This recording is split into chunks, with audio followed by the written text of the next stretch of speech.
Welcome to another episode of Mommy Mondays with Jen Pinto and Denisha Vargas. Hope you guys have had or are having a great Monday.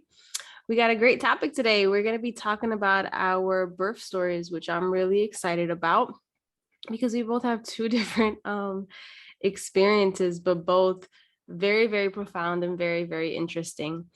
Uh, what a lot of people don't know is that we started giving birth in the hospitals about the 1900s, around there. So technically, this is all pretty fairly new. For the most part, we were giving birth at home with midwives. And then what ended up happening was there was basically a smear campaign against midwifery care because they wanted to commercialize birth. And by that, we mean building these fancy hospitals, a maternity ward, like all these things to now lure people, like, look at this, as opposed to being home with some like old lady type of thing. So because of that, we were thinking that we were walking into a modern quote unquote version of birth. What I don't think we realize, and it's really until recently that, even though it's been happening for a very long time, it's not until recently that people are catching on to the fact that we were pretty much bamboozled, because what ended up happening is, after the shift of that, and we're talking 90 plus years at this point, okay? 90 something years that we've allowed these people to take control of our births, and what that has caused us to be the number one country in infant and maternal mortality. We are the highest rate of C-sections. C-sections are a very big surgery cutting into several layers of your in your body, and can have very detrimental effects. So it's not something that should just be done like for the heck of it. And that's kind of what's happening now. Like the C-section rate used to be at like 5%, because again, it was just for an emergency. We are at close to, it went up so much, like pretty much 90% of women now are having, scheduled abortions. So, we think, like I said, we thought we were going into this modernized form of birth. And what we did was we actually set ourselves really, really back. And unfortunately, that cost the lives of so many mothers. Some you may have heard on the news, but majority, I promise you, you would never even know how many women have transitioned just due to neglect and just miscare, basically just malpractice at this point. um our women, and when I say our women, I'm talking about Blacks, Latinos, we are looked at as if we can handle pain at a greater level than Caucasians. And we've been experimented on for many, many years, and we continue to be experimented on, because a lot of us are still not hip to game that we are just being used as human experiments, for them to, figure these things out that our ancestors already knew and were doing correctly. But they always want to make something where they can profit from it. And that's what birth has become. It's become just a business where they can make money. So in this, what you're going to hear today is Denisha had a home birth. I mean, a hospital birth. No, And yeah, I she had wish a that. hospital birth. I meant to say twins. I had the twins right here. She had a hospital birth, and in her two pregnancies, her second one, this one's crazy because it's a hospital birth, but she had a vaginal and a C-section, and she had twins. She's gonna tell her story. I, on the other hand, I had a home birth for all three of my children. So as you can see here, two different sides of the spectrum, but we both learned something incredibly about ourselves in this journey, through everything. I don't like to say good or bad anymore, because it's just perspective, so, kind of just the roller coaster of what birth is, whether you're at a hospital or whether you're home. At the end of the day, everybody's going to have a very profound experience, because it's a very big moment in your life. Yes, agreed. And I like how you said about it not being like a positive or a negative experience or like a good or bad experience. I feel like we're also in the world right now. We're transitioning from that labeling of like good and bad to like Yeah. either a great experience or a lesson learned, which is also a great experience, you know? Exactly. Yeah. Like, it's a different type of piece when you start really looking at things, very, very different, and you use different words, because a lot of people don't realize that, like, your tongue is so powerful, It is. and we're basically just casting spells with our words constantly every single day. So just imagine, just as a collective, everybody continuing to put energy and thought into a specific thing, it eventually will manifest. It's just law. You know what I mean? Like, it will eventually just come into fruition, because everybody's saying the same thing. Like, and again, it could be good, quote unquote, it could be bad. It's really no good or bad. It's just what is. But what is controlled um a lot by your mental state, and how you receive what happens to you is also a control of your mental state.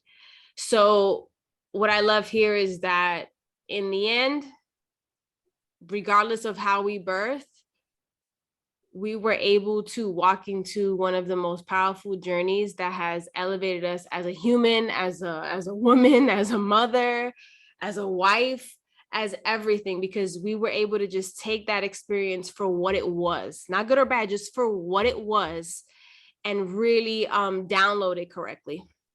Yes. So let's go first. Well, I'll share. First, I want to share, because I had hospital births, I do want to share what my thoughts were when I got pregnant right away. Yes. I had already told myself, like, oh my God, okay, I'm pregnant.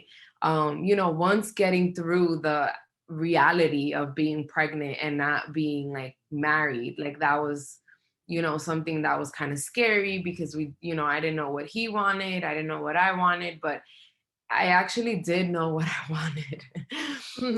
Once, like, it was okay to feel happy about this pregnancy for the first time in my life, I realized that, wow, you never really actually clean out the trauma, like you're always just Yeah. hitting it. But I do want to share what my feelings were. And in that moment, I said I wanted a natural birth. Mm. I wanted a free birth, and I wanted to breastfeed my baby. Those were three things that I said. Wow. And I remember saying them. I remember dreaming about it. Oh. I remember, and I know I'm not alone. I know that there's a lot of women Mm-hmm. out there that they said all these things to themselves and they knew intuitively that that's what they wanted. But Yes. then they go to the doctor. And the second that you enter that clinic or OBGYN or wherever it is that you are going, you are constantly bombarded with doubts of your Yes. own power to get through this on your own. Mm-hmm. And so, wow, I never actually said those things out loud. And I think that's why they're, coming Yeah. out in this way, because Yeah. as a doula, I talk to a lot of women that this is what they say they want. Almost every single woman. And the ones that don't are still in fear. And that's okay too. But the ones that do, Right. it's messed up that we get scared away from our power and from our natural rights. Yep.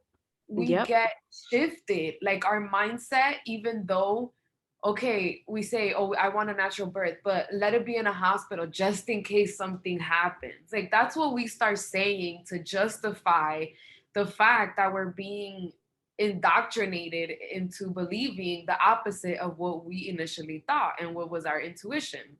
And that's that confusing energy that we put out, and that's what life in general, like I always say, we say, oh, I want this, right? Or I want a better paying job, right?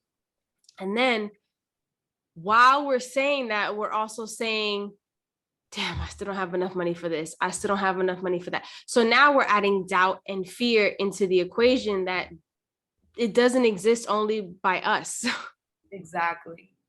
Exactly. So I started with those feelings. I started with wanting a natural birth. I did not want a C-section. I started with knowing that I didn't want an epidural. I started with knowing that I wanted to breastfeed and that I didn't want the baby to leave my side. I knew all these things, right? But again, I went into this hospital setting. You get scared into submission, basically, and doing what you're told. And so even though you have all these doubts, you know, just to connect with all the women out there so that you understand that you are not alone. We as women all experience this, and it's okay. But there is a lot of resources out there now that are so different. Like if I were to have a baby now, there ain't no way in hell that someone's gonna force me into doing Right. Yeah. Nah. No. you know, like it's so different now because I know. So I feel like sharing this experience and yours also, Jen, will awaken a lot of women into knowing, don't let them fool you. Yeah. Don't let them steer you away from what you intuitively know that is the right thing to do. Yes. So I go into the hospital and I'm pregnant with Enzo. They start telling me all these things. Um, you know, he's a big baby. I go past 40 weeks, which already that's an issue. That's already for yeah, that's a big issue for them. Yeah, they're like pushing me towards like having getting induced. And honestly, I don't feel bad because again, they scared me into thinking that going past 40 weeks could be dangerous for the baby. Right. Even then, there was something in me that was like, yeah, nothing's happening to your baby. Like you feel this was the most active like pregnancy ever. Like I think in our family because Enzo was constantly moving in my belly. Like it was always a game. Like it was always, even when I took a shower, the second the water would hit me, it was like mad movement, right? I remember on August 16, I realized like there was a lot of company at the house. I told you my house is like the center of everything. There's a whole bunch of people there. I didn't realize I went to go take a shower, and after my shower, I realized that hold up, it's been a long time since I haven't felt this kid move. That's weird. So I sit down and I'm like, okay, Denisha, calm down. I had to calm myself down. I relaxed. I was putting oil on my belly, so I kept rubbing, moving to see if maybe he would move around. And I would like every time that I would tap a part of my belly, he would always kick back. So it just felt off, you know? So I'm sitting there. I spend like 30 minutes just sitting there. And my little sister comes in, Shaides, and she's like, are you okay? And I start crying right away. Because of course, having someone else there to acknowledge that you're feeling something, Yeah. so much worse. So I start like hyperventilating when I'm talking to her. And I'm like, yo, I haven't felt Enzo in a really like in a long time, like the whole day. And that's not normal. So I get scared. So my mom, she's like, okay, hold on. She calms me down. She goes get my mom. My mom is like, do you want to go to the hospital? And I said yes immediately. I was like, yes, let's go. Because I wanted to make sure that he was good. Yeah, hell yeah. Of course, in the cab right there, this kid starts kicking up a storm. And I cry of pure happiness, right? Man, I'm in there, yeah. But we're already on the way to the hospital. So it's like, how do I tell everybody, you know, and this is crazy because I've never actually realized this, but I didn't have the guts in me to be like, yo, I actually felt him move, like, let's go back home. I kept on going, right? So I get into the hospital, and right there, the thought that this baby might be coming soon put me in a panic, and all I could do was cry. Yeah. Nurse, like I couldn't tell them what was wrong. So my mom is like, yo, get this girl inside, because my mom is panicking at this point. But I'm so like, I didn't realize that all those emotions were just like the combined emotions of like happiness, of like, oh my gosh, Yeah. scared, of like confusion, Everything. of Yeah. everything, So I go with it. Of course, they look at it. I'm losing amniotic fluid, so I don't have enough. But of course, because he's already at this day, that day he was 40 weeks and 4 days. Oh yeah.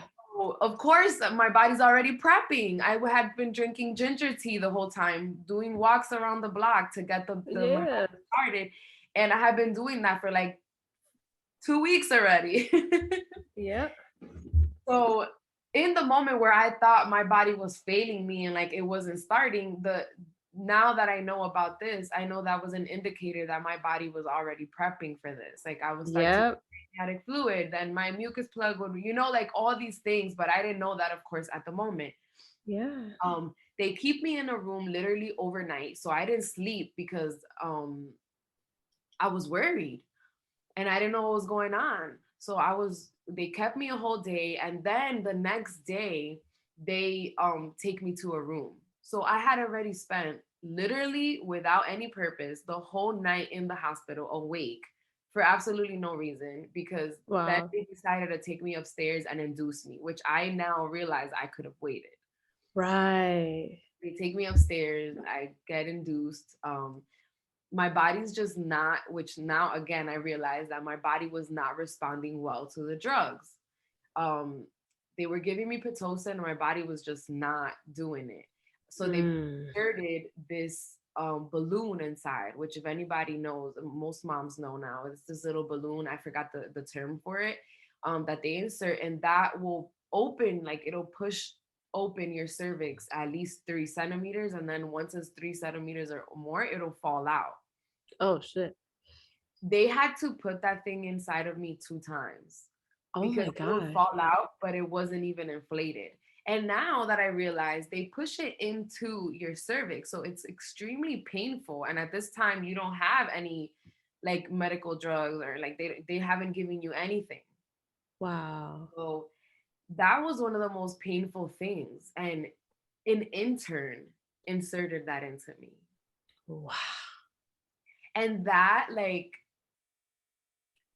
I didn't get like the anger of all of that until after I had my son and I started putting two and two together, that I was like, these motherfuckers. Right. Yeah. Okay, so moving on, at 5 centimeters dilated, I'm fine. I don't need any pain medication. I'm good. But my mom is in the room with me, which she already expressed that she didn't want to be in my labor because she didn't want to see me in that amount of pain. Oh. Made me kind of upset because I'm like, Yeah. I'm about to become a woman. Like, you sure you don't want Yeah. to, Like, come like, on. You need right? to take one for the team right now. Like, No, and actually, like in my mind, the thought of having my mother there would have been so special. absolutely. Absolutely. And for those that know me, like my little sister was born when I was 20 and I was there for my mom. Like I watched the whole entire thing. I cut my little sister's umbilical Mm, cord. So I thought it would be something that like we would share. right. Which I feel that we're supposed to share that moment. And I didn't get to either. I think so too. I think And I something and shared. I feel that did affect me, you know what I mean? And until I realized it affected me, if that makes sense.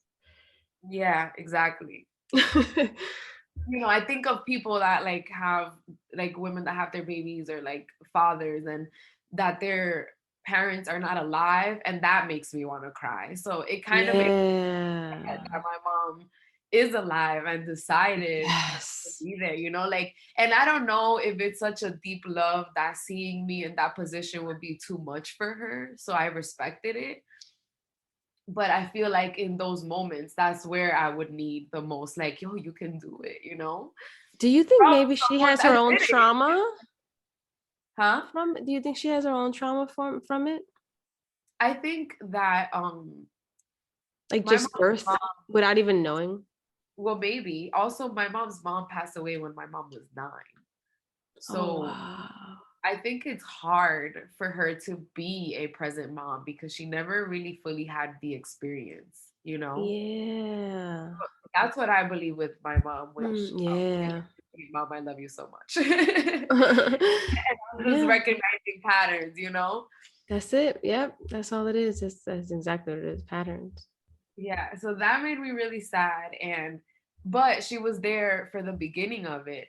And I remember that she came and got like really close to me and was like, listen, I think you should, because the doctors had already expressed that they wanted me to get their epidural, but I didn't find any reason to if I'm not in pain. Like I was literally breathing through my contractions. Yeah, like you like It I could felt do like it. period cramps. I was like, yo, I was feeling so like empowered.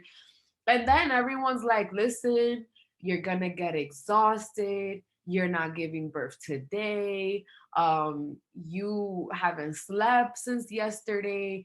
When it comes the time to push, you're not gonna have the energy. And I'm ignoring all of this. But then my mom comes and she's like, you know what? I think they're right. I think that you should get the epidural so that you can sleep. So that way, when the baby comes, like you have the energy to push this baby. So of course, since it came from my mom, I listened, which I Right. honestly think it was part of my journey. So I'm not mad, but No, it yeah, was, yeah. Like yeah, exactly. I should have But listened to but myself. Um, exactly. and so I get this epidural, and then I am able to actually sleep. I fell asleep for a really long time. I was able to rest. But I did also request to get the kind that you can control the like the dosage. So I only got one dose. Like I didn't press Mm. the button ever again.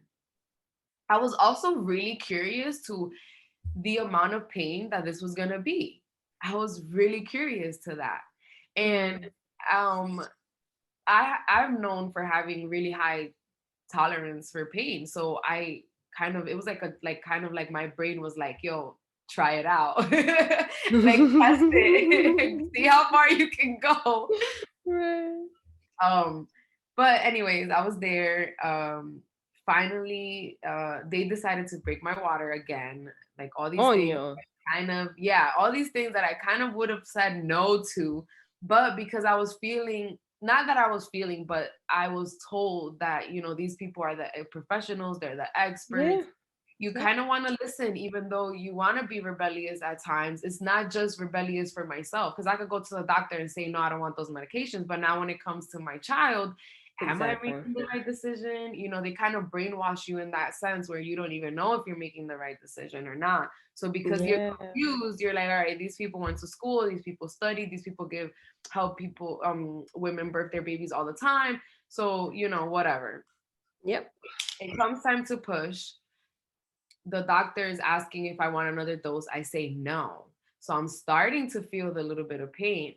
So this is what bothers me. Like the doctor came in and was like, "Great, okay, time to push. You'll be seeing your baby in 15 minutes." Oh. That fucking 15 minutes gave me an expectation. I thought I was gonna see my baby in 15 minutes tops, 20 minutes tops. I start pushing, pushing, pushing. There's a clock right in front of me. I go pushing an hour. And there's a point where I'm like, honestly, this is fucking ridiculous. Like, what the fuck? I thought my body, there was something wrong with my body. What the hell? Yeah. I start getting like desesperada, like very desperate, like and like I start getting frustrated. I want to take off this clothes, take this. I start getting naked. My husband is just like, what is happening here? And they have this stupid monitor on me, and this stupid blood pressure thing that inflates itself every 10 minutes, cutting circulation in my arm. And I'm asking them to take it off, and they're literally telling me no. Oh So I'm getting wow. frustrated because all these things, like the people coming in and out of the room, like all these people trying to tell me what to do, like that was frustrating me so bad, right? So I'm like, Mhm. listen, take this off. And then my husband's like, no, but the nurse said, I'm like, take it off. Like at that point, I didn't have no filter. I was just really frustrated. And they didn't understand. Like I was feeling all the pain. It wasn't that it was gone because of the epidural. No, I was in full blown feeling the whole thing. And it wasn't so much the pain because I wanted my baby, even though the pain was present, it it didn't matter. I just wanted to be comfortable in what I was doing, you know? Yeah. Um, and like an hour and a half, they're like, okay, maybe putting a mirror in front of you, you'll be able to see the baby, and that's gonna make you feel better. And I was like, yo, you're right. Like, let me see, put the mirror. What they don't tell you is that the baby comes out in like kind of a contraction mode, and like Yep. push, the baby comes out a little There and goes my game. goes back in a little. So as a woman that didn't know that, like and then it's crazy because then it clicked when I heard all the stories of the women saying like, oh, they would see the baby come out and then the baby would go back in and they were getting frustrated. And now I'm like, yo, that's fucked up that they don't tell these women that that shit is normal. Like that's what happened. Yeah. And if you don't know that, you get like So scary. very like frustrated because you're like, Yeah. what the hell is happening? So as I see the baby's head, like maybe like a dime size where I could see the head of the baby coming out. Yeah. Uh, and then the baby goes back in. Like that frustrates me even more. So I was like, get the mirror away from me. I don't want to see. So then again, I go back to pushing and then I finally hit the stage where like the baby comes out. And right away he Oof. put on top of me. I had a friend that told me like, yo, it's this crazy feeling when that baby shoots out of you. You feel like, oh, like that's the perfect Yeah. feeling. Yeah. Like And some she, warrior yeah, type. I don't know how to you explain know, it. yes. And it's like, yo, when she told me that, that was so present in my head. Where when she said that, I felt it, and it was just like, oh my God, I can breathe. I can breathe. Like I can breathe. My baby's out. They plopped that 9.5 pound baby right on top of me. And he was the biggest baby born that day. I'm talking about he was 2 pounds bigger than the biggest baby at the hospital that day. Wow. So every other baby was like 7 something. He was 9. So every single like when I would tell people, like I would walk in the hall because they needed to do like some type of therapy for him. So I would be like there for like there the whole time. And Mhm. I would try like I would take him in his little bassinet thing to the nursery and stuff. So when people would go and like look at the baby, they'd be like, oh my God, he's huge. But then it was like the care after also. It's like, all right, this girl gets that, on to the next. He's Like out. Yeah. they shoot you out to wherever you need to go. And all that quote unquote concern about getting this baby out healthy and all this stuff now just shifts to, okay, what are we gonna do for this baby? So Yeah. it's frustrating because it's like I'm still in this like bliss mode. I want to breastfeed the baby. They leave me a little bit. They leave me like 2 hours. My mom's able to come in. I talked to her for a little bit. Um, I was telling her how like crazy it was that he looked.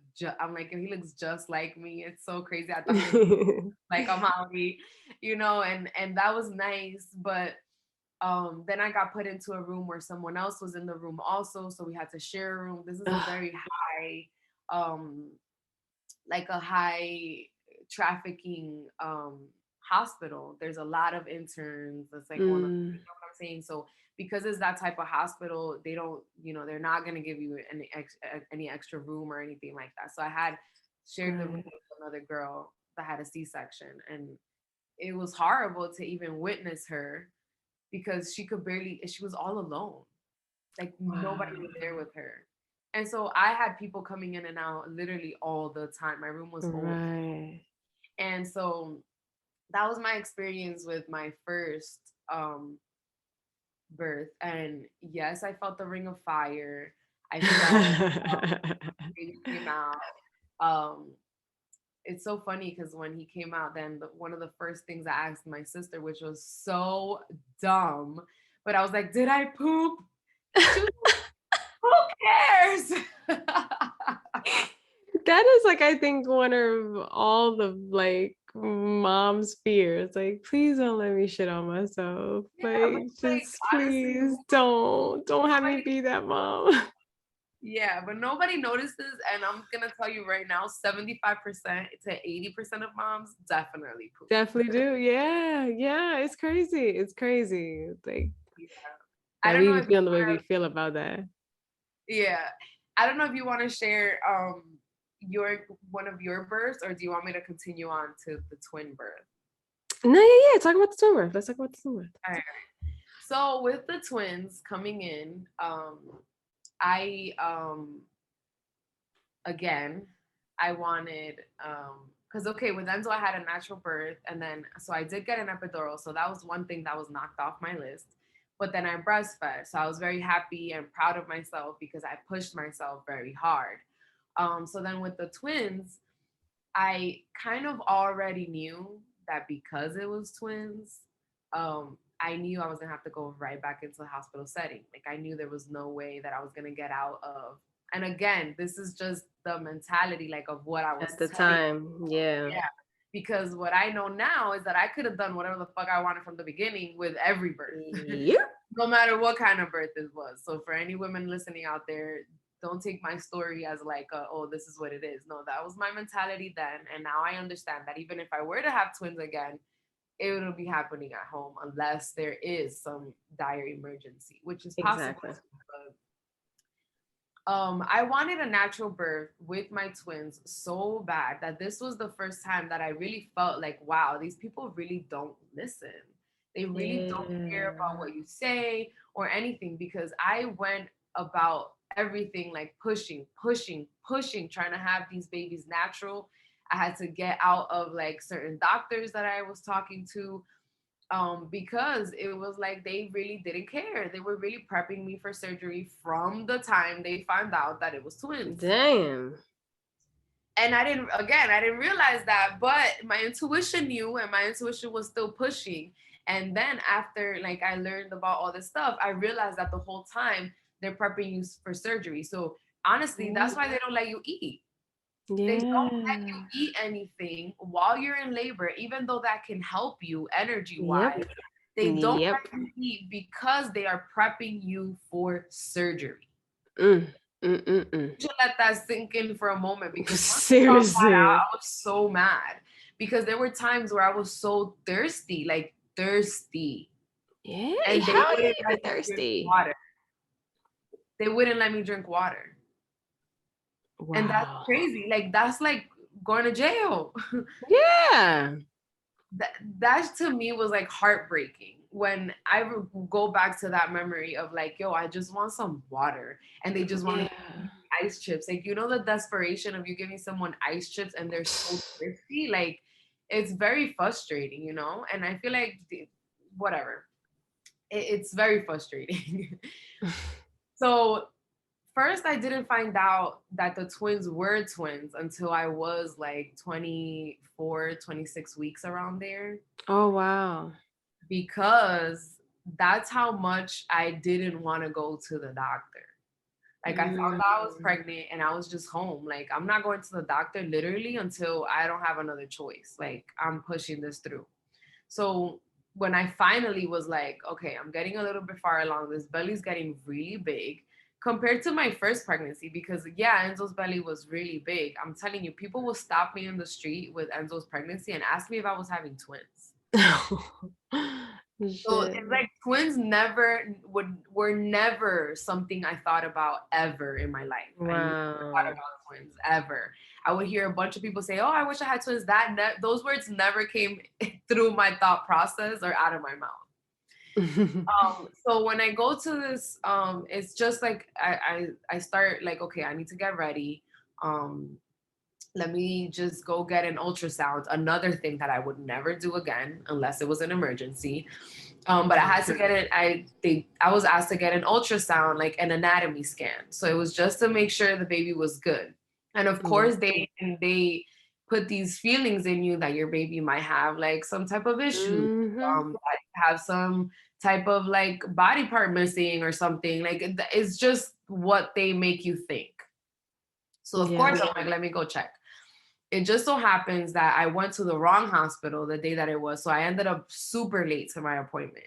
The girl is like, yo, I only have 2 people left. If you want, I can sneak you between the 2 girls that I have left because it's just a quick, like it should be quick. And I said, okay, perfect. I'm there waiting. Amaury had gone with me to every single appointment that I've ever had, ever. This was the first time that his father was coming from the Dominican Republic and he had to go pick him up at the airport. So I was like, all right, you guys go. He went with Enzo and I stayed all alone in the hospital in this like sonogram place. She sneaks me in. She's like, all right, hurry, let's go. I go in and she's like scanning and on the TV, like I could see 2 things, but it didn't even click. It didn't even like, I didn't even think it could be 2 babies. I just saw 2 things. So I'm like, okay, whatever. And she like looks at me and she's like, oh, it's 2. Oh my goodness. And I'm like, what? She's like, it's 2. I'm like, no, it's 1. She's like, no, there are 2. So I start panicking. I legit start hyperventilating. I'm like, and I'm like, what? No, like that, like in my head, that was impossible. Like, I don't have twins in my, like, that's what I'm thinking. Like, that's not possible, is what I'm thinking in my head. She leaves the room and leaves me there while I'm like hyperventilating. So I'm confused. But she wants to go get her supervisor because she needs to let them know, like, yo, it's 2 babies, and now I need a professional here, like a twin professional, basically, right, to guide me through this. So I'm there crying. It doesn't even occur to me to like call my husband or say anything. Like I was just crying. And she comes back in the room and she's like, wait, you didn't know? And I was like, no, I didn't know anything. What are you talking to me about? Like, I don't know anything. So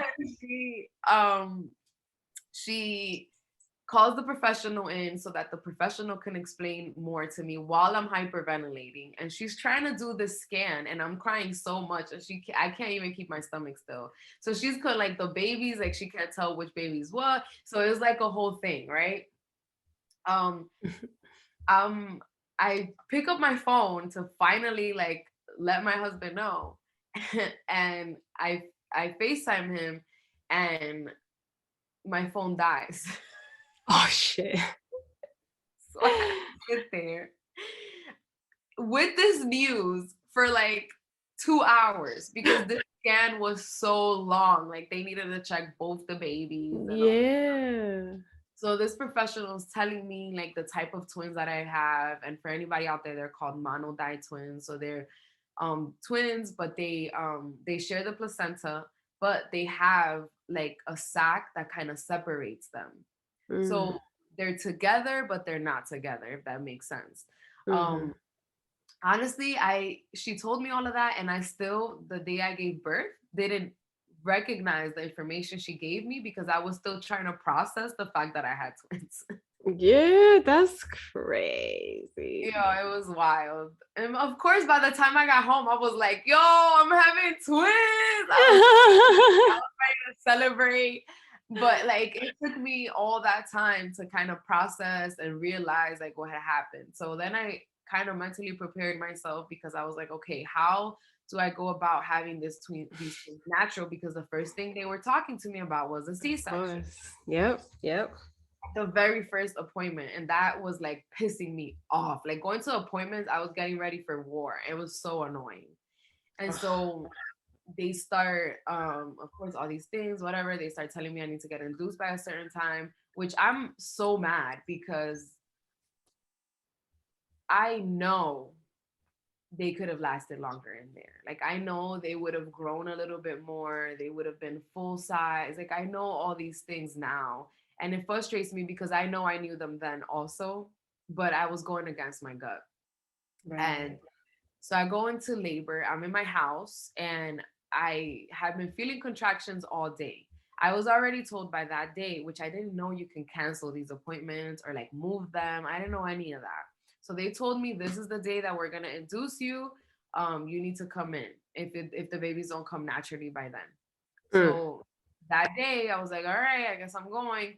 Um, How many weeks were you? 37 weeks. 37. Oh, that's around the time you 38, usually. 37, 38, I think 38 weeks to Mm. be honest. Yeah. So because again, I knew to push a little bit more, but I felt like I was getting like that was enough. Like I was doing it too much, you know? You know how they Yeah. make you feel like being annoying, like, all right, I'm gonna do you this last favor, but this is the last one I'm doing for you. So I was able to, I remember now I did push back a few times because I was like, I don't know. Um, so by the time I got to the hospital, I was already 3 centimeters dilated, Oh, sure. which if anybody knows like that's had multiple babies, you know that, or for most women, the second baby, your body already recognizes labor and it's like, oh, okay, I see what we're doing. Like, and it's Yep. doing things a lot faster than it would have in the first time. I feel like my body was kind of in denial that it was going, Yeah. you know. So I go in, I'm 2 to 3 centimeters dilated already, but again, they still decided to give me the Pitocin, which is like very confusing because it's like if I'm already going into the natural process of labor, Yeah, let it why do happen. they keep pushing, you know? Again, I didn't know that was a thing. I just went, I didn't even know you can deny like the IVs and stuff like that. So I Yeah. go into labor. Girl, I am breathing through this whole thing. Like breathing, I'm Mm. walking, I'm doing good. Like I feel so good about everything. Like I just feel like, yo, I had spoken to the doctors and I got like a what if situation from the doctor, right? I was like, okay, so Mm-hmm. what if I want to do a natural birth? Like, what are you gonna provide for me? So they say, okay, so we have, doctors that can help you do that, but you still have to do, and I'm like, okay, no. What if, then I'm like, what are the things that could go wrong? Then they said, the baby, once one baby comes out, the other baby could turn because it has more space and then become like a breech, right? Oh And then I was gosh. like, okay, and what if these were the questions I was asking, which I feel so proud of myself now because again, I didn't know That was that just your inner being. Yeah. I was pushing and I feel like spirit was talking through my flesh, like, nah, sis, let me handle Yep. it. Yep. And so I said, okay, so what if the first baby comes out and the second baby is breech? Like, how do I want to give birth natural? So who can you provide? Like, do you don't have any doctors that feel comfortable with breech deliveries? And you could tell the doctor was so annoyed. But again, because I use specific words, they start moving things for me, you know? So I said, okay, well, I want that doctor on call. Like, I want that doctor present when I go into labor. They said, okay. So they had a doctor that was going to be there in case the baby turned and I would have to deliver the baby breech. Mm. Of course, with their time limits. Like, oh, because they share placenta, like if you cut one, and I didn't know about the delayed cord clamping either. So it was like all these things that, I wish I would have Yeah. known. Um, so then I'm like, okay, and what could, because they were like, oh, so many things could go wrong with a breech layer. I was like, what are one of the things that could go wrong? They say, well, the baby could get stuck. And I'm like, what do you mean the baby can get stuck? Oh, the baby can get like in a weird position where the baby can't come down. I'm like, all right. And then what's the next step after that? They're like, oh, well, we can try to force the baby out, or we can like just do like a C-section. And I was like, all Mm. right, so if I'm gonna end up at a C-section anyways, if all these things go wrong, I want to try. Yeah. In my head, it wasn't something that was gonna happen, but at the end of the day, I realized that I was kind of mentally preparing myself without realizing it. So again, I'm already in labor. I mean, in like not active labor yet, but right when I'm at the like about to be into active in active labor, they're like, oh well, you're already like you're already dilated, you're ready to go. And I was Oh like, shit. what? I was surprised because I had breathed. It felt like cramps. So I was so excited. I'm like, oh my God, like my dream is right there. I'm about to have these babies, like, you know? And of course, the team of doctors come in and they're like, listen, we want you to be prepared. And they start scaring me, all these things that could happen, which I they had already explained to me before, but now they were like using extra words that they weren't using before. They were like, you know, saying like extra risks that I didn't know about before. And it's starting to make me think, right? And so she tells me, well, I'm like, all right, what do you guys think? Because I don't want to be put down. That's one thing that I don't want to be put down for anything, because I want to see my babies. I want to make sure that everything goes fine with my babies. I don't want no crazy, like no tricky business at the end, like, oh, we don't know what happened. No, no, no, no, no. My eyes need to be there. So then they were like, well, you know, if you get an epidural now and something happens, like we don't have to put you down. So I was like, you know what? Put the epidural on, because you guys are not gonna put me down. Right. Yeah. Hell no. My God, Mind you, that I'm is so not feeling scary. any pain. I'm not feeling any pain. I'm literally breathing through my contractions, and they feel like period cramps. Like they're not even bad. So I get the epidural. They take me to the OR again, prepping me for For surgery. That's why surgery, yeah. they put me in the OR, because if you knew I wanted to have the babies natural and you knew all these things, like, why do you have me in an OR? Of course.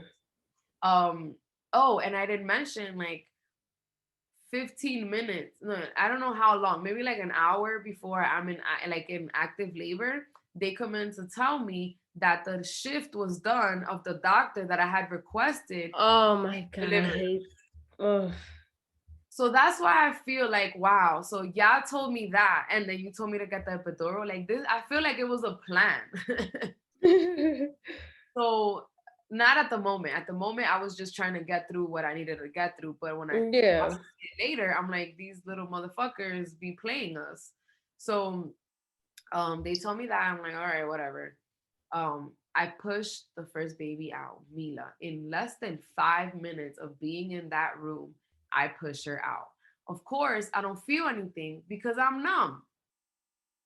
And that made me Wow. so frustrated, because it was like, wow, it was like the reverse of the experience that I had with Enzo. Like, this was the first time that I felt like, yo, I was gonna do it. And in a Yeah. sense, I feel like it was stolen from me. You know what I mean? Like, I feel like it was taken away from me. Yeah. So she comes out, you know, obviously I didn't know to, you know, do the skin to skin situation because there was twins. I knew they were going to want to check them a lot. Plus the whole pregnancy, when I was getting these ultrasounds, which were like, yo, I would get one like every 2 weeks, the last like month. Wow. And they kept bragging or like mentioning that one of my babies had a heart murmur. And so it was very scary, because it was like, yo, I gotta let these doctors make sure that this baby's fine or whatever, right? Yeah. I let them, you know, take the baby. They do whatever the hell they do to these babies, and then leave my baby out cold in this little incubator with nobody there. They're crying, they're confused, you know. That was so sad for me. Like, it was just so sad. And then the doctor puts her hand inside me trying to turn the baby. I know the doctor is not the experienced doctor that I wanted. I know that this doctor is freaking out. Like, I know. She was very rough. She was like moving my whole body, and my whole body was like moving. How Even much of how much of her hand like do you feel? I didn't feel her hand, because again, remember, I had the epidural. Oh, that's right. Yeah. One thing though is that when Mila came out, I feel like the sensation of like needing to poop, like that feeling that, you know, okay, Yeah. out. Yeah. But like, I had the sensation of that, like, because you feel the contraction and you know, like, okay, contraction, push, like you yourself, it's like a sense of the body that you feel. So Yeah. when I'm trying to push for the second baby, I realize that I'm not getting that sensation. I'm not. So when I look up, I see, and then of course with the shifting of my body, I realize that wait, and I'm like confused. I'm like, what's going on? She's telling me like, these doctors don't speak to you. They No. speak to each other in their code. So it's like, I'm not aware. Like, I feel like if somebody would have told me, you know what I'm saying? Like, I feel like the position matters. I feel like all these things matter. Um, Yeah. like all these things matter, and then they don't say anything. So then I look up, I see what she's doing, and I start panicking because I start crying, and I'm like, what's wrong? What's wrong? And they're like, oh, we're gonna have to do a C-section. And I'm saying no. I'm saying no, no, no. And they, like, I'm scared. First of all, I'm scared about the baby. And then second of all, I'm scared that I'm gonna feel the C-section. Oh my God. Like, it was a fear that came in out of nowhere. And I was like, no, no. And I just looked up, like, to my husband. I'm like, yo, am I gonna feel this? Like, what's going on? By the time I realized, they had already started, and they were, cutting me open. Oh my goodness. And it was really crazy because I felt super violated. So this was the for the second one? Yeah, the second baby The and the second second baby. baby. Yeah. And Okay, so so they the cut first one get out, and then the second one they say about the C-section. Got it. yeah. So yeah, and then so they take the baby, and then they start working on me. And once they're gonna start working on me, they, like, I can remember, I could close my eyes and I can remember, like, my husband trying to calm me down. He's like, oh, they have hair, because Enzo was like my little Buddha. Like, he was born with very little hair Oh, on his head. So he was helping me get distracted, but, like, I felt so, like defeated. yeah. Yeah. And I just felt like, damn, they didn't even give me a chance. Like, I know that something, like, if I think back, not to add the what ifs, but I think back, like, wow, if I would have just had the baby in a regular room, I would have been able to switch positions. I Mm-hmm. would have been able to feel when the baby was ready to come out and maybe, like, do a breech delivery and all these things. Like, it was just so frustrating to reflect back and realize all the things that went wrong and all the things that got, like, snuck behind me. You know what I mean? Yeah. And I want people to know really quickly, and I want you to continue, is that a breech birth is actually breech babies are not as dangerous as they make them seem. What it is that they don't want to do them. However, and I have a really good part of this in my documentary where I have a gynecologist who's also, I mean, an OB who's also a midwife as well, who does breech deliveries.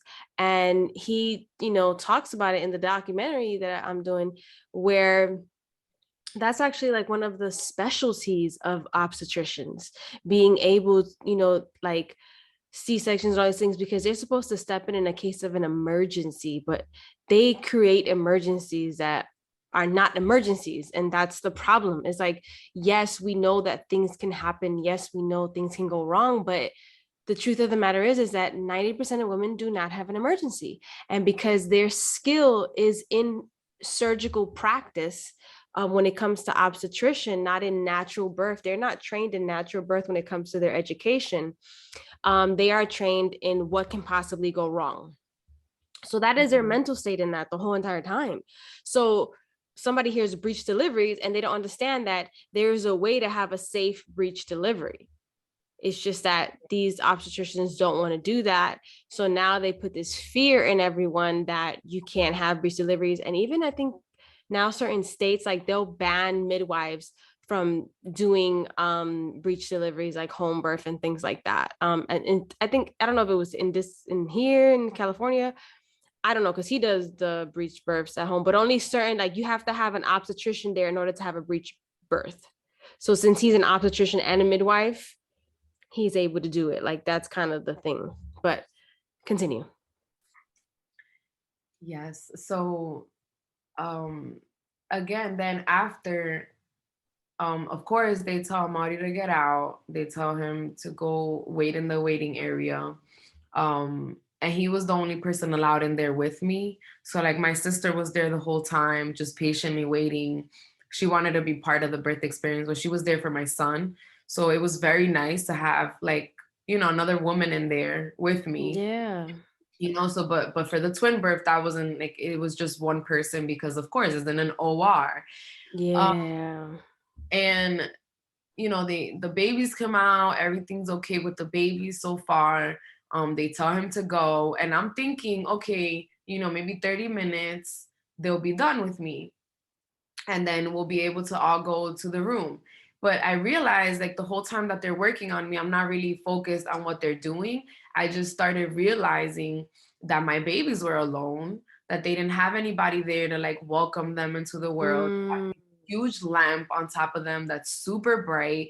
They're out open, like they don't have any blankets covering them. Like it was just so frustrating to see that and not be able to do anything, like because at this point, this was the first time that I really couldn't do anything. So Right. I'm looking at the time and I'm like, okay, we have a while in here. And so I was like, I could hear, like, this is when I realized that the doctors were like talking and they were like talking to each other. Oh, I don't know, maybe it's from here, maybe it's from there. Like I could hear they were like looking for something, right? So I'm getting confused because I'm thinking they're just stitching me up like regular, C-section business. So then apparently they had already sewn me up and they were dealing with my vaginal area. And that's when, like in the last episode, I go into what they did, or like a few episodes back, that because she had inserted her hand, and I know I was like in a panicky way because the way that my body was moving, it was really rough. Um, and she had cut up my vaginal wall, like scraped it. And, it's crazy because when you were saying it, I was in my head like, yo, she could have scraped something and caused some damage in there. Yeah, she definitely did. And it was crazy because it's like sometimes you know what's gonna happen, but it doesn't necessarily mean it's good, but like I'm like, oh shit, this is gonna be bad. So I'm like, okay, I keep asking questions because I'm like, yo, I hope it's not as bad as I think. So I'm like, okay, so what are you trying to do? And they're like, oh, we're trying to stop the bleeding. And I'm like, okay, great. So then Right. she's explaining. So I'm like, okay, well, like I know you're saying that you don't know where the bleeding's coming from, but like, like she's trying to explain that it's like when a kid gets scraped up by like the cement and like, you can't sew that back together.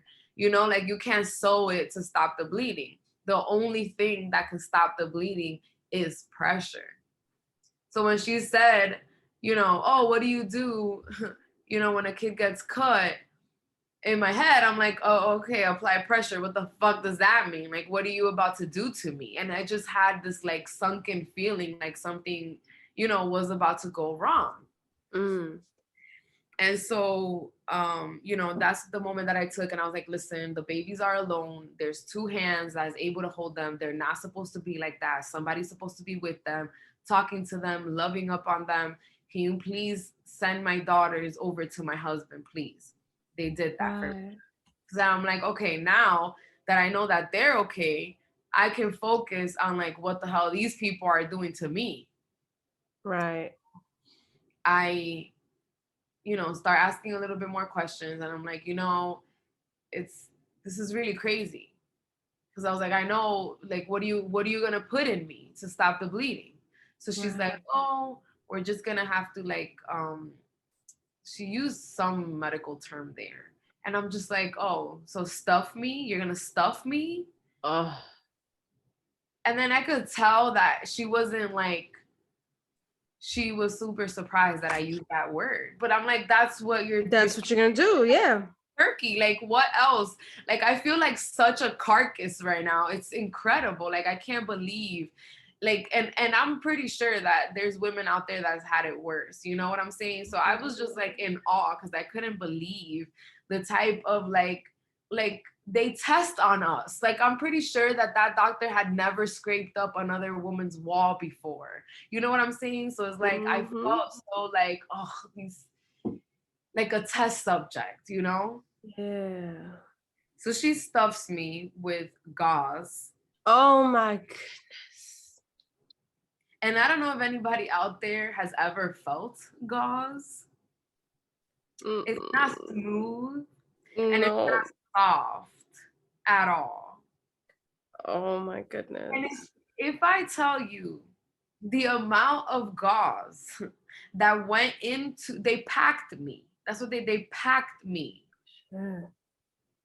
So it wasn't like, oh, a few pieces of gauze here and there. No, like it was like a roll of gauze stuffed into me. And I thank Wow. God at that point that I had that epidural because if I would have had to feel any Ooh. of that, it would have been insane. Yep. So, you know, they start, okay, you know, cleaning me up a little bit because I didn't see my husband's face when he left the room, but I felt his energy. And something told me that he looked back and was like, what the fuck just happened? Because when Mm. they rolled me out of the room looked like a fucking butcher. There was Oh blood, my God. blood towels and like all over the floor. Oh There my was like that God. this like liquid that they put on you. I forgot the name, and that they put like it was everything was everywhere. And when I look back at that, I was like, oh my God, the damage, Wow. the damage that was done to my body. Like that was so, that was one of the scariest things because I was like, yo, how the fuck do I get back to regular life after something like this? How do And I it's integrate back? it's crazy because even, like if it seems like your spirit was trying to connect with you on so many levels every single time. And it's like there's like so much. Okay, we have the free will, right? Yeah. And it's like we don't use our powers to the degree of how powerful they are.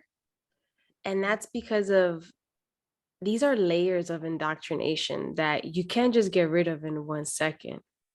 But those feelings in your gut that you know what I mean? Like when nobody's talking to you and there's nobody else in your ear, and you just know whether it be that something is off here or this doesn't feel natural, this doesn't feel right. Um, that's your spirit speaking to you. Mhm. That's your soul like connecting with you because it's always gonna steer you to the way that keeps you in alignment. We're not in alignment obviously when we're at this ease and we're in all these other places, you know what I mean, and things in our bodies are a machine. And when it comes to the female reproductive system, I think it's by far one of the most incredible machines ever created. And it's just like some of these things are just like common sense. You stick your hand in something, where that wall and that like that tunnel, put it like that, is where that baby comes out of. Mhm. You hear what I'm saying? So it's like the fact that these people that are these healthcare professionals think that this is okay to do to somebody, when the truth of the matter is that there's other ways to find out whatever you needed to find out without you having to do that, or let's say move the babies. There's other ways to do that without anybody sticking any hand in there Yeah. from the outside. You know what I'm saying? So it's just so frustrating, and it's stuff like this, like it sucks because you and other people I know went through so much, and it's like I had to take your like the lessons that everybody else learned. when I came into making my decision. You get what I'm saying? Like, because these stories again, what was happening as I'm hearing your story, I'm hearing all these other people's stories. All of these things don't, just the same way your spirit was like, nah, this don't feel right. Hearing it is like, what? You know what I mean? Like, you can't possibly listen to this and process it 100% and say, oh yeah, that's the way birth should be. I don't feel anybody naturally inside feels that way. Like, you look at it like, but maybe that was a little too much, or oh, I don't know about that. You know what I mean? Like, there's always that feeling, and that's because as women, we've been doing this since forever. This ain't new to us. Like, you know what I'm saying? We true to this. Like, this is not new to us. Now, under the conditions that we are being birthed in, that's new. That's why there is the inner conflict of your spirit and your flesh fighting when you're in these institutions and these hospitals and with these doctors, and there's just this connection that you feel within your baby, and you're expecting that everything that is within the pregnancy, providers, family, like that, everybody is in sync with the joy that you feel, and supportive and uplifting you, and everything that you're like, yeah, yeah, yeah. Like, they're trusting you, trust you. Yeah. And when you don't feel that, now you're in a tug of war with yourself, because now you're debating, what do I say or what do I don't say to these doctors? Because now you don't want to deal with the tug of war. So sometimes you're at the most vulnerable state of your life. I can see how women just give in. Yeah. You know what I'm saying? Like, I see it. Like, I get it. You know what I mean? Like, I get how you could just throw the towel and be like, fuck it, just do this and get this baby out already. Like, they set up such a just masterful way, if that makes sense, like, Yeah. of getting you to that point. And then they make it so quote unquote normal. So now everybody shares their birth stories, and because everybody's is the same, everybody's like, oh, okay, so that's what it is.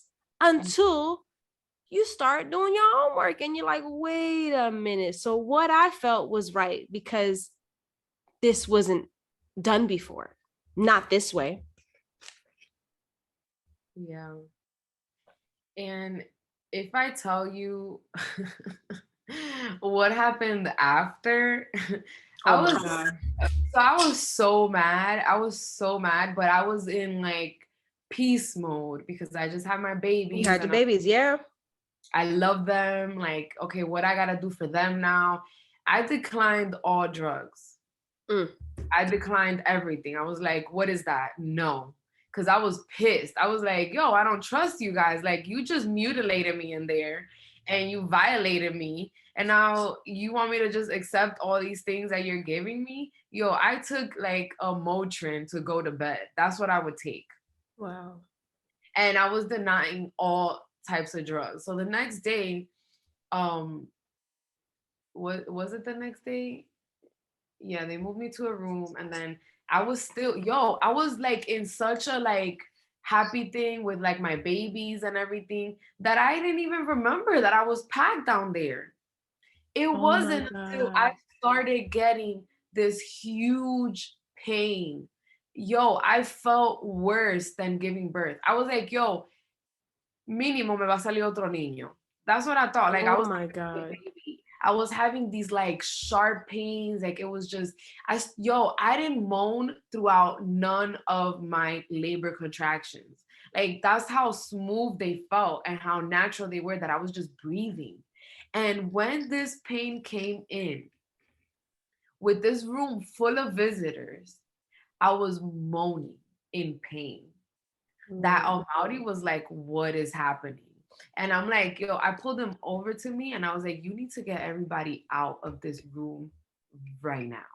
And he didn't even know what to do because he was like, we got all these visitors here. Like, and I was like, I don't care. I need everybody out. Through the little bit that I could speak, Jen, from the amount of pain that I was feeling. And I was just like moaning, holding on to things. At that point, I was like, if she wants to come in here and give me morphine, tell her I'm with it. I need something right now. Oh That's my how much God. pain I was in.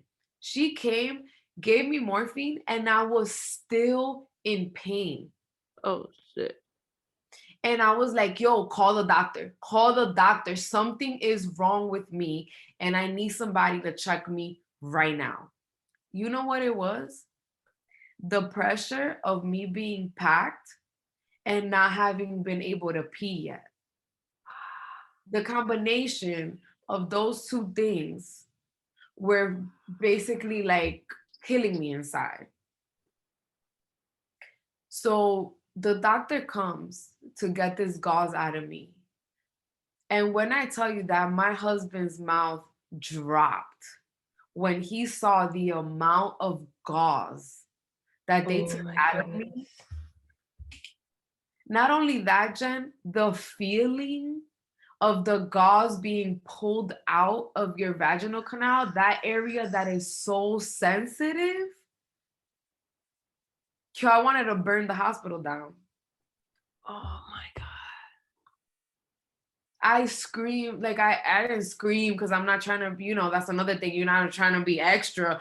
But I like it was like an internal scream when they were pulling the gauze out of my body. And the doctor was trying to do it super fast because he could tell that I was like dying. Oh my God. And after they do all of that, my legs are shaking because that's the most pain I felt, like literally since Enzo was born. And my legs were shaking, and I was like, yo, walk me to the bathroom because I think maybe if I pee, the pain will come out. Like I felt pressure down there, like really Yeah. bad. So I was sitting there and sitting, and it's hard with like you just had a C-section. I could barely walk. I could barely walk, and these people don't care. Like I wasn't given like nothing for like to help me with that. Like I just knew that I didn't want their medication because their medication is addicting. Then what the fuck? I look like a twin mom, a boy that's a year and a half, and then on top of that, addicted to some shit. Yep. You Yep. know what I'm saying? So I like Amari helped me walk to the bathroom and the nurse. And then there, when I peed, yo, I spent like a solid 5 minutes peeing straight. And once I finished peeing, I felt like I was alive again. I was Yo, all good. like the fact that they could have destroyed your bladder, the fact that like it's just so many variables of what could have happened just off of negligence. Like it's really really frustrating to me because you're being robbed of a very special experience, and you're not being robbed of it like, you know, like like Yeah, like it's not you so, but it's yeah. slow way that they condition your mind to accept certain things and all these things. So it's like I know exactly what you mean. It's It's like, not like and then they're not even aware. That's the that's saddest part. It's like they're not, and it's now that a lot of them, again after COVID, a lot of doctors are waking up to a lot of this shit, and they're just like, hold up, the same way we're waking up saying, wait a minute, this education system, this that was bullshit for me. You know what I mean? Whatever. They're also looking at their education now too, and their medical education. They're like, hold up, like, do we really help people?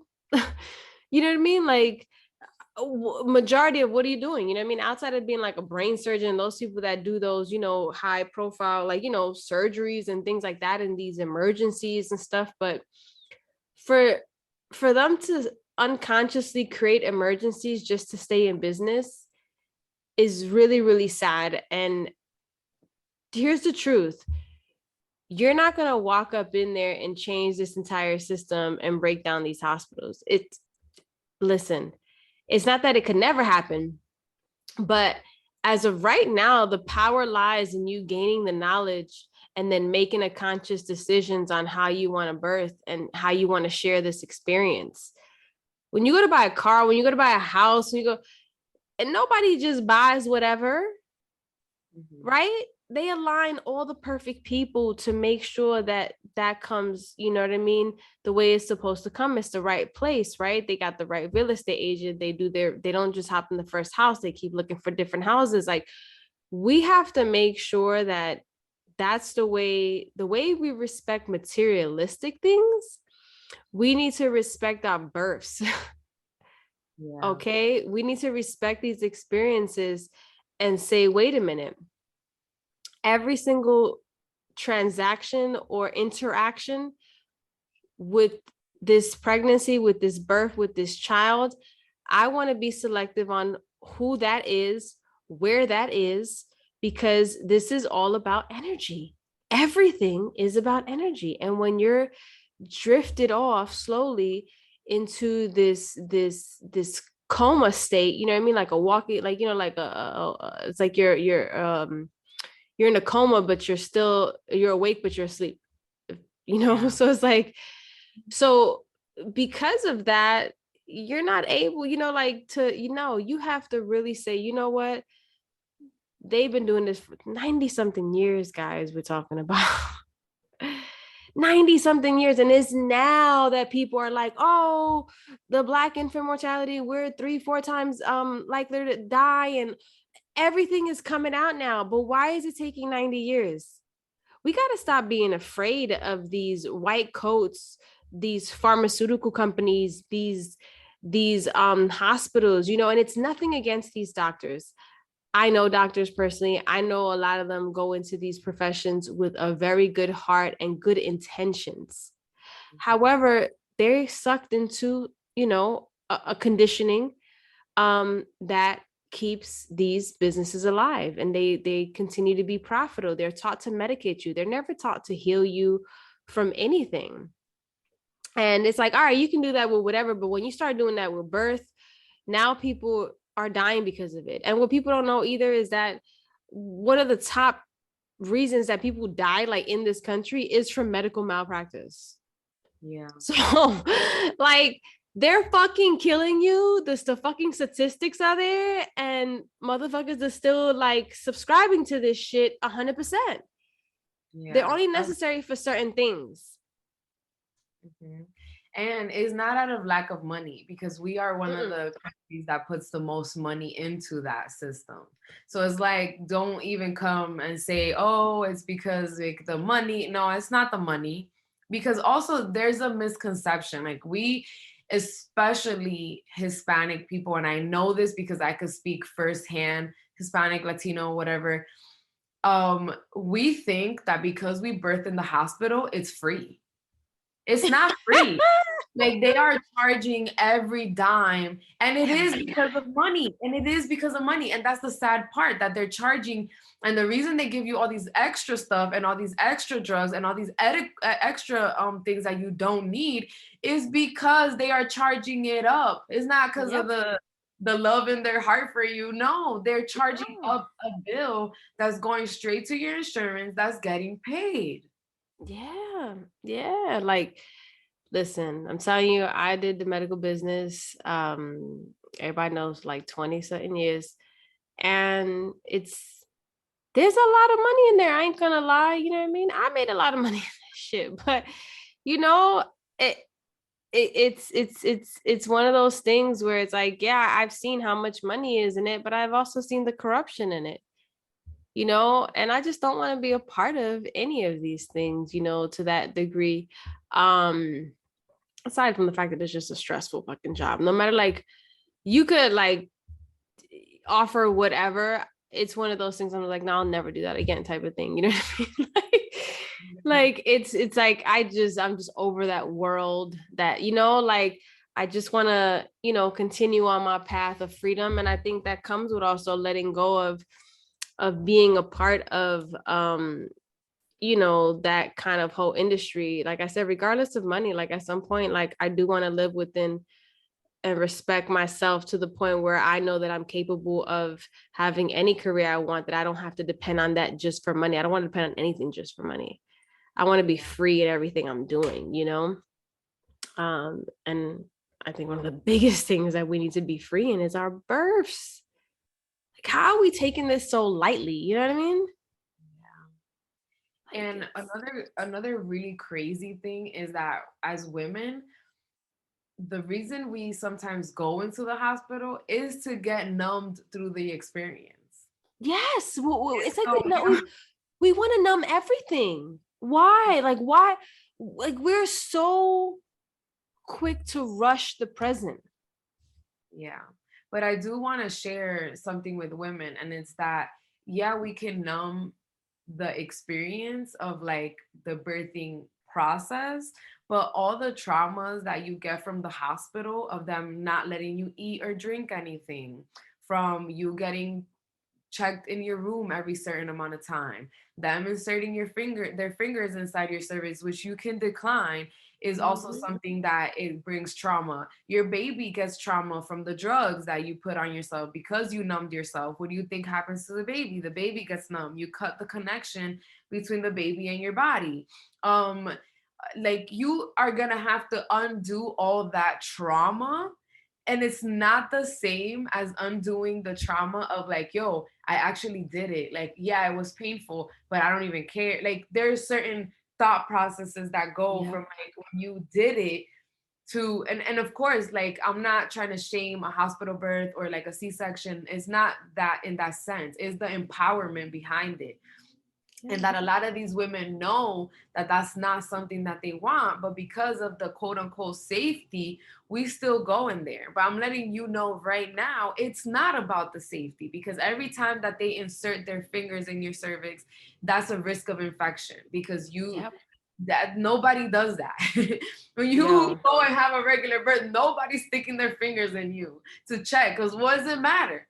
You know what I'm saying? So it's like we have Yep. to start recognizing these patterns and recognizing the indoctrination, putting names on it, like, yo, this is what they say and this is what actually happens. So we can shift the mindset and that fear, because your fear is whatever you're scared of is still happening. Yeah. It's Yeah. just happening on another level. Like a lot of women also don't know that when the baby's like head is crowning, you got to breathe through it. These doctors literally instruct you to push. And that's But that's where how you you tear. care. Yep. That's how Exactly. you tear. You see what I'm saying? So it's like, it's so sad to hear all these stories of women that gave birth and they're like, oh yeah. And then like, even though I did all of this and I did that, like the doctor was like, push, push, and I pushed. And even though I teared like that, and I'm like, whoa, it's because of their guidance that's it's like a cause and effect that we are not Yep. catching up on. Yep. One thing I want to mention, all three of my children ended up with jaundice, right? There's a Mm. link, a very, I forgot what doctor. I'm gonna look it up to see. Maybe I could do a post on it or something so we can put it up, Jen. But there is a link, and I know it's one of the side effects of the vitamin K vaccine, and that it Mm. can cause jaundice in children. So I just like Wow. also want to throw that out there, because I was so confused as to why all three of my children were jaundiced. And with Enzo, I even had to leave him one day in the hospital, which I didn't know. Mm. You know what I'm saying? And I had to leave him overnight one day in the hospital, and they fed him formula because they wouldn't let me stay and pump my milk. Oh So my that goodness. whole night when he was in the hospital, I was just crying, crying, crying. I was literally Oh. depressed, and I woke up like to pump my milk and go take it to him. And then I waited there until they discharged him. And I never looked at formula ever again. Wow. Wow. So it's like that, because of those experiences, like, you know, we could share this and you guys can see, like, yo, do your research. Yeah, like don't normalize insanity. And that's where we're at in society. Like people really normalize like pure, like think about it, it's like pure insanity, you know what I mean? Because the truth of the matter is that we do understand that not everything is perfect and that things can go wrong. We're aware of that. But the truth is that a strong percentage just goes pretty smooth, given that we're, healthy and, like just a bunch of factors, you know what I mean? And where we're at. But for the most part, this body is so incredible. It knows exactly what to do to target whatever it needs to target to make it work in its optimal level so that it can do exactly what it's supposed to do. The fact that your breast milk changes just in like if your child is sick, like come on, like this is some magical shit here. Like let's respect this the way it should be respected. And we have to also not be afraid to go to these doctors and tell them no. Like that, when we'll have an episode when it comes to like rights, because a lot of these things that are going down in these hospitals, like they're not like, they're just like policies, if I'm not mistaken. You know what I mean? Like, if I'm using the right terms, is what I mean. So they're not laws or anything that anybody can really enforce on you. So because of that, it's so important that you're educated on so many levels. And what does this go back to? Again, being in a sovereign fucking state of mind, being free, knowing thyself, having control of this. Who wouldn't want to control? Not even control. I don't want to use it, but put like this. When I say control, I mean that you are in full awareness of the actions that you're taking. So if something in the small percentage would go wrong, you wouldn't feel bad because you know that you did the 100% of whatever you were supposed to do, and now you were led down this path. So your spirit's not going to feel wrong about that because you know, okay, we're doing what we got to do to save the baby, or you're not going to feel wrong. The reason most women are feeling off is because probably 90% of them, this could have been avoided and we could have just went the regular route. Exactly. It's all about the knowledge of self, like you were saying. Mm-hmm. And another thing too is like a lot of doctors don't give you the risk, benefits, options. They don't do any of that. No. They just say, this is what we're gonna do. And we most of the time go along with it. So we have to get into the habit of saying, what are my options? What is the risk? What is the benefit from what you're asking me to do? Because if you start letting them know, like, yo, you're actually legally binded to tell me all the side effects of what I'm about to take. For example, if you want to decline vaccines, you can ask for the insert, and if it has a black box warning, meaning they warn about death, that is a risk that you should not be willing to take. And it's very sad to hear all these women say, like, yo, I didn't want to do it, but I had to. Oh, that kills me when I hear that. You know, and it's not your fault that you don't know, but we are definitely now in a stage where we control the information for right now. Right now, there's going to be a little bit moving forward that we're not going to be able to have access to all the information. So the fact that women like Jen and I are sharing our experiences is kind of like the sign. Go start looking at things in your life and start realizing where the indoctrination has been placed. Yeah. Because it's a snowball effect into your whole entire life. It is. Look at the food they give you at the hospital. How are you going to gain strength and get better with the things that they're feeding you in the hospital?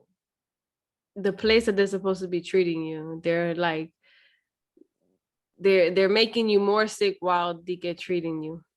Yeah, and you know what? Like the first time I realized that was when I had to go to the emergency room with Enzo for an intestinal issue, and they're giving him pizza.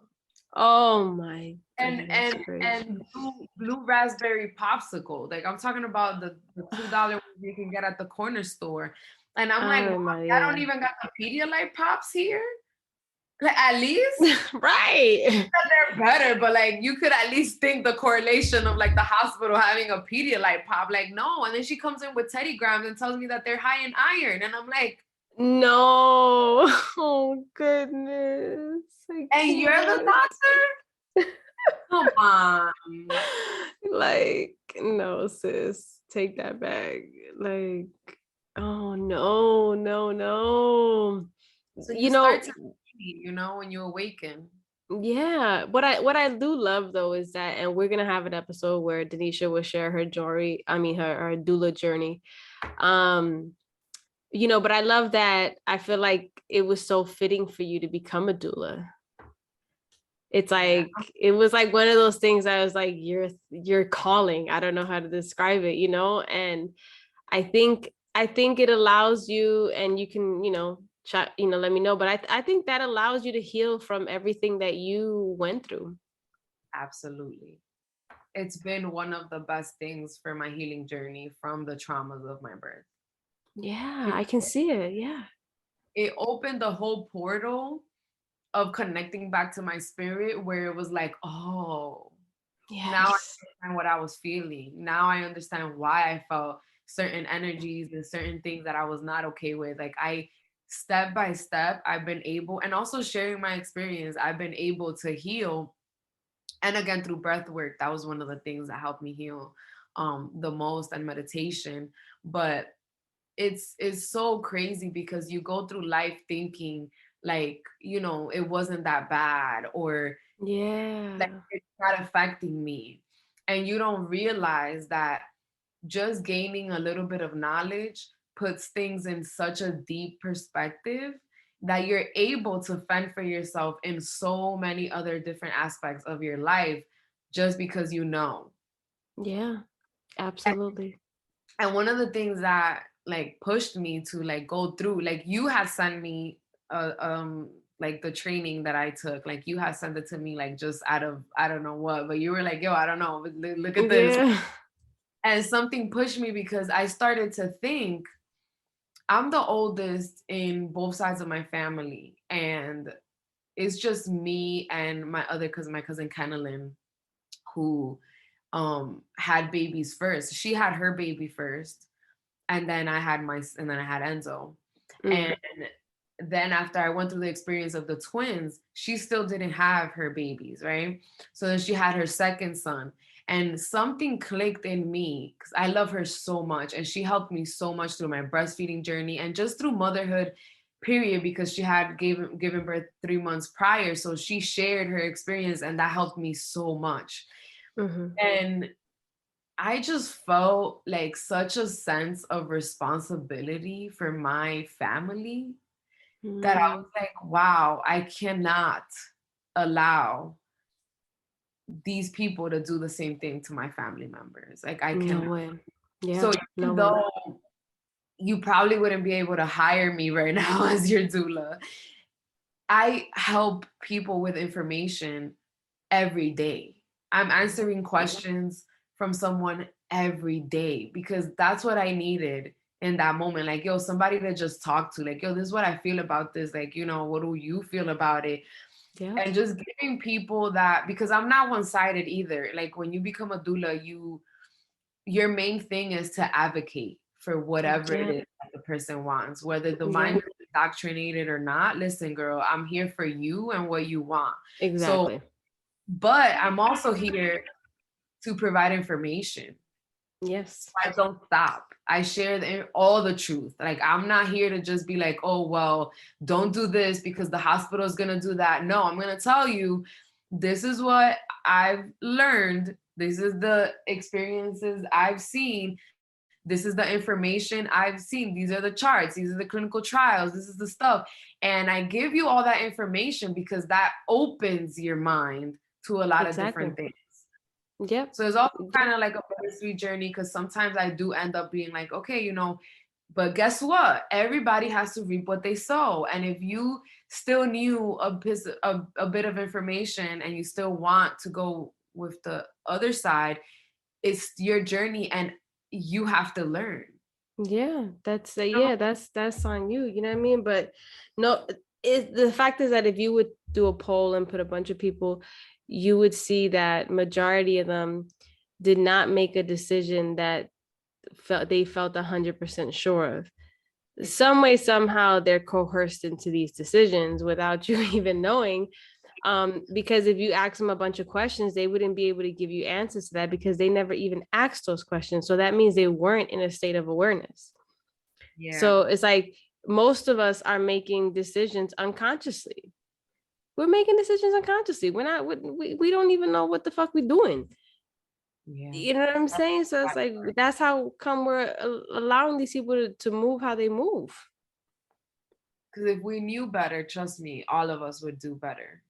Absolutely. Like it's just like I said, it's layers and layers and layers of indoctrination, you know, and you got to learn how to just come to terms with the fact that you've been lied to and things that may be very hurtful in the beginning to hear, to process, to download. And it's okay to have a moment of even crying. Like I've cried so much in this journey of awakening, both good and also like, you know, like happy and also sad tears, because some things were very hard to process, that there are people in this world that create this way of life that is not in alignment with our true soul.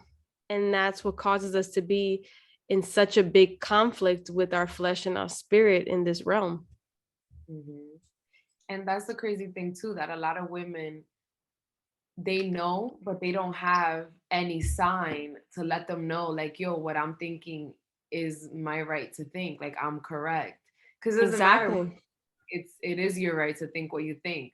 So like sharing my birth process and my traumas and whatever we want to call them, but also being a doula, like that helped me bring that awareness to women. Like, yo, if this is what you want, we can do it.